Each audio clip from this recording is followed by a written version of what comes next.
If we have a look at our application here, the code is generally well written, but we have improvement potential.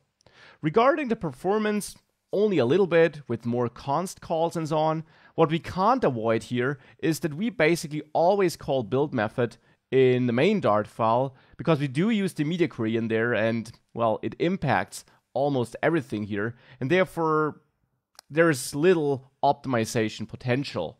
Though there is some, to be honest. For example, the app bar and the Cupertino navigation bar doesn't really use the media query. So what you could do is you could take all the content that does use the media query and put that into a separate widget, which then only rebuilds when the media query changes, and media query changes wouldn't trigger a rebuild overall here, and hence also rebuild our navigation bars, even though these are not interested in the media query. But that's such a tiny impact here that you could also ignore it, but it would be one potential refactoring. Nonetheless, one thing you can do in this app, however, is, for example, in the transaction list. There we have our list item, this card here with all its content. And it would make sense to take this large chunk of this widget tree and put it into a separate widget. Not really for performance reasons, but to make this code more readable. Because it's a relatively large widget, you could certainly leave it that way, but still, it's relatively large, and since this makes such a nice individual widget, I mean, a list item, isn't that a perfect separate widget? It would make sense to put this into a separate widget, so that when you come back to your code, or a fellow developer looks at your code and wants to edit the list item, the developer doesn't have to go through the entire transaction lists widget, but can quickly go to the transaction item file here and start editing in there, and can ignore the transaction list. Now, creating a new widget, thankfully, is really simple. You can simply mark the content which should go into the new widget. So in this case, it's this card here, all the way up to the end of this card. And then use the refactoring tool with that shortcut, and then choose Extract Widget. You're then asked for a name here, and I'll name this transaction item following that Pascal case notation with a capital character at the beginning and for every word inside of the word, and then hit enter. And now in the same file, it will give you a new widget with your name, and then the build method will contain the part you outsourced. Now in this case here, we still have to do some manual fixes to make sure that we get the right transaction data into this widget, but it's definitely easier than building this from scratch. Now I will actually cut this widget and add it into a new file, transaction_item.dart, and simply copy my code in here.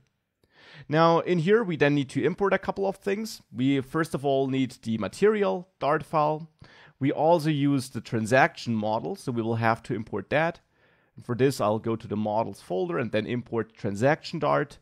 And I also want to change the code that was generated here. I don't want to get my list of transactions here. Instead, I want to get a single transaction here, because this is created for a single transaction. So I'll rename this to transaction, and the type here will then also just be transaction, not a list of transactions. And in the constructor, I of course say this transaction. This is where I want to store this at.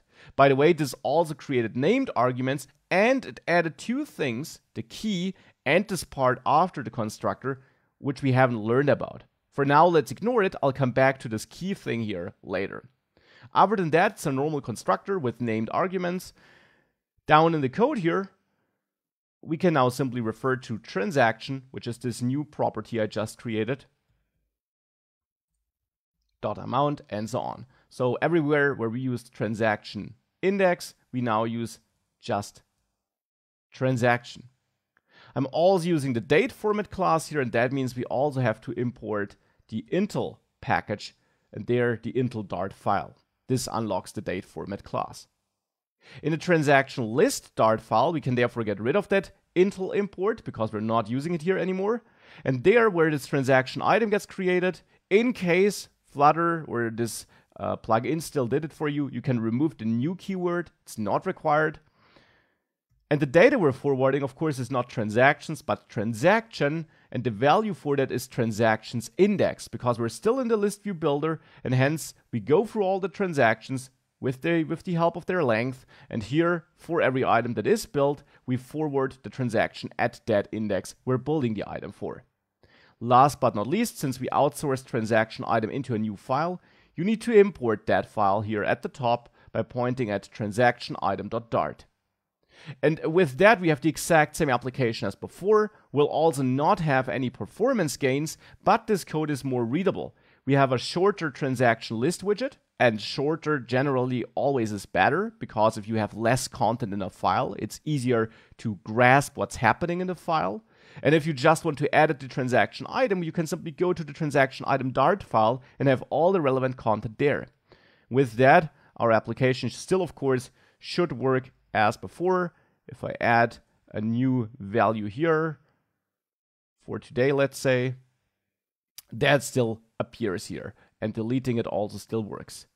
So that still works, but this is now one possible improvement that makes sense.